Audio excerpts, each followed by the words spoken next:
Hello students, आपका मेरे channel smart study में स्वागत है। स्टूडेंट्स, आज हम शिक्षा निदेशालय की तरफ से दी जाने वाली कार्यपत्रक नंबर 17 करेंगे, जो कि क्लास 8th की है और विषय है हिंदी। ये वर्कशीट 24 नवंबर 2020 की है। तो आइए शुरू करते हैं आज की वर्कशीट शुरू करने से पहले प्लीज़ मेरे चैनल को सब्सक्राइब कर दीजिए। तो आइए देखते हैं आज की वर्कशीट, व्याकरण और रचना।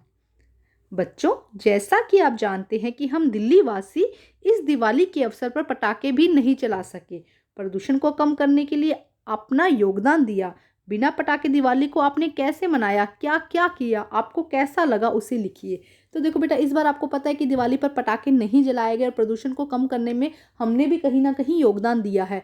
तो इस बार की दिवाली को मनाकर आपको कैसा लगा और आपने क्या क्या किया और आपको कैसा लगा, ये सब बातें आपको लिखनी है। तो बेटा, ये आपको अपने विचार लिखने हैं इसके अंदर कि आपने दिवाली कैसे मनाई, कैसे पटाखे जलाए या नहीं जलाए, या दिए जलाए, क्या खाना बनाया, मतलब क्या आपने इस दिवाली पर अच्छा किया वो आपको बताना है। और सबसे अच्छी बात तो ये रही ना इस दिवाली पे कि हमारी वजह से जो हमेशा प्रदूषण होता था, एटलीस्ट वो इस बार थोड़ा कम हुआ, है ना। तो हमने प्रकृति को कुछ तो योगदान दिया अपना, जिससे कि प्रदूषण कम हुआ। तो आइए देखो, मैं आपको एग्जाम्पल के तौर पर लिखवा देती हूँ कि इस तरह से आप लिखिएगा, लेकिन आप अपनी सोच समझ के साथ उसको लिखिएगा इस आंसर को। तो आइए देखते हैं इसका आंसर हम। देखिए बेटा, आंसर, यह दिवाली मेरी अब तक की सबसे अच्छी दिवाली थी, क्योंकि हमने इस दिवाली को प्रदूषित नहीं किया। हमेशा क्या होता है, हर दिवाली को हम पहले तो बच्चे क्या करते हैं, खूब पटाखे जला लेते हैं, उसके बाद में उतना ही प्रदूषण हो जाता है, जिससे बहुत सारे लोगों का स्वास्थ्य क्या हो जाता है, दिक्कत हो जाती है, लोगों को सांस लेने में कठिनाई होती है। तो इस बार की दिवाली सबसे अच्छी दिवाली थी, क्योंकि हमने इस दिवाली को प्रदूषित नहीं किया। पटाखे बंद कर दिए गए थे, इसीलिए प्रदूषण बहुत अधिक नहीं हुआ। पटाखों को क्या कर दिया गया था, बंद कर दिया गया था, जिसकी वजह से जो प्रदूषण है वो बहुत ज़्यादा अधिक नहीं हुआ। आगे देखिए क्या है बेटा, मैंने अपने माता और पिता की सफाई करने में मदद की। मैंने अपने माता पिता के साथ लिख दीजिए बेटा, के साथ। मैंने अपने माता पिता के साथ सफाई करने में मदद की। मैंने रंगोली भी बनाई। शाम को मैंने पूजा भी की, दीपक जलाया। और मुझे एक बात बहुत अच्छी लगी कि इस बार हमने कम से कम प्रकृति को कुछ तो अपना योगदान दिया। तो देखो यहाँ पे फिर से लिख देंगे, प्रदूषण बहुत अधिक नहीं हुआ। मैंने अपने माता पिता के साथ सफाई करने में मदद की।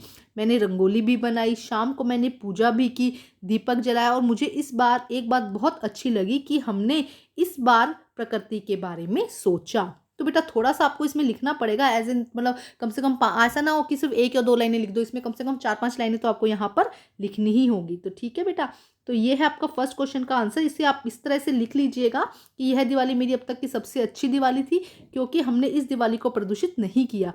पटाखे बंद कर दिए गए थे, इसलिए प्रदूषण बहुत अधिक नहीं हुआ। मैंने अपने माता और पिता के साथ सफाई करने में मदद की। मैंने रंगोली भी बनाई और शाम को मैंने पूजा भी की, दीपक जलाया। मुझे एक बात बहुत अच्छी लगी कि इस बार हमने प्रकृति के बारे में सोचा, एटलीस्ट फाइनली थोड़ा बहुत तो सोचा। जितना कंट्रीब्यूट हम कर सकते थे प्रदूषण के को कम करने के लिए, उतना कंट्रीब्यूशन तो हमने कर दिया। तो बेटा देखो, ये जो क्वेश्चन है, मतलब आप इसमें कुछ भी लिख सकते हैं, जो भी आप चाहते हैं, जैसे भी अगर आपको अच्छा लगा या कुछ भी इसमें आप लिख सकते हैं। तो ये एक हिंट के तौर पर था कि आप इस तरह से इसके अंदर कुछ लिख सकते हैं। ठीक है सर, तो ये है फर्स्ट क्वेश्चन का आंसर। अब हम करते हैं नेक्स्ट क्वेश्चन। देखिए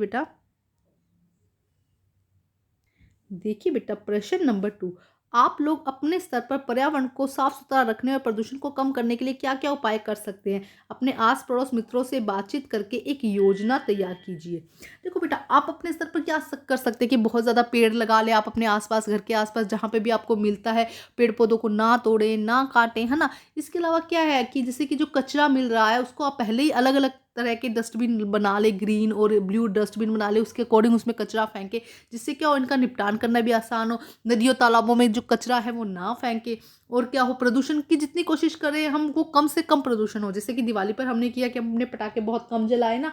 तो इस तरह से हम अपना कहीं ना कहीं कंट्रीब्यूट दे सकते हैं। और देखो, बूंद बूंद से घड़ा भरता है, कि अगर सब लोग धीरे धीरे प्रयास करेंगे तो शायद एक दिन जो पर्यावरण है वो पूरी तरह से स्वच्छ हो जाएगा। क्योंकि देखो, अगर पर्यावरण गंदा होता है तो उसका सबसे ज़्यादा जो इफेक्ट है वो हमारे ऊपर पड़ता है। अगर हम पर्यावरण को प्रदूषित करें तो इसका रिफ्लेक्ट हमारे ऊपर ही पड़ेगा, हमारी ही हेल्थ के ऊपर इसका इफेक्ट पड़ेगा। ठीक है सर, तो इसमें देखिए, आप ये भी ओपन माइंडेड, आप इसमें कुछ भी लिख सकते हैं। इसके आंसर में जो भी आप चाहते हैं, कुछ पॉइंट्स बनाकर यहाँ पे इसको लिख दीजिए। तो एग्जाम्पल के तौर पर मैं आपको ये आंसर करवा रही हूँ, बट आप वही लिखिएगा जो आपको सही लगता है यहाँ पे। ठीक है, तो देखिए बेटा, इसका आंसर इस तरह से आप लिख सकते हैं देखिए क्या लिखा गया है, पर्यावरण को साफ और स्वच्छ रखना हमारा कर्तव्य है। पर्यावरण को साफ और स्वच्छ रखना बेटा क्या है, हमारा कर्तव्य है, क्योंकि हमारा जीवन पर्यावरण से ही संभव है। पर्यावरण अगर साफ होगा तभी हमारा जीवन संभव है बेटा। देखो, पर्यावरण को साफ और स्वच्छ रखना हमारा कर्तव्य है, क्योंकि हमारा जीवन पर्यावरण से ही संभव है। पर्यावरण को स्वच्छ रखने के लिए हमें अपने आसपास के वातावरण में स्वच्छता का पर ध्यान देना चाहिए। मतलब हमें क्या करना चाहिए, अपनी जो पर्यावरण है उसकी स्वच्छता पर ध्यान देना चाहिए। अधिक से अधिक पेड़ लगाने चाहिए, नदियों और नालों पर ध्यान दिया जाना चाहिए, उसमें कचरा नहीं फेंकना चाहिए। हम कचरे को उसकी प्रकृति के अनुसार अलग अलग रखना चाहिए। मतलब हमें डस्टबिन अलग अलग टाइप के रखने चाहिए, जिससे कि उनका निपटान क्या हो जाए, आसान हो जाए। जैसे कि जैविक और अजैविक कचरा, ताकि हम उन्हें सही तरीके से निपटान कर सके। ठीक है स्टूडेंट, तो देखिए इसका आंसर आप इस तरह से लिख सकते हैं बेटा। देखिए क्या है, पर्यावरण को साफ और स्वच्छ रखना हमारा कर्तव्य है, क्योंकि हमारा जीवन पर्यावरण से ही संभव है। पर्यावरण को स्वच्छ रखने के लिए हम अपने पर्यावरण, आसपास के वातावरण को स्वच्छता पर ध्यान देते हैं।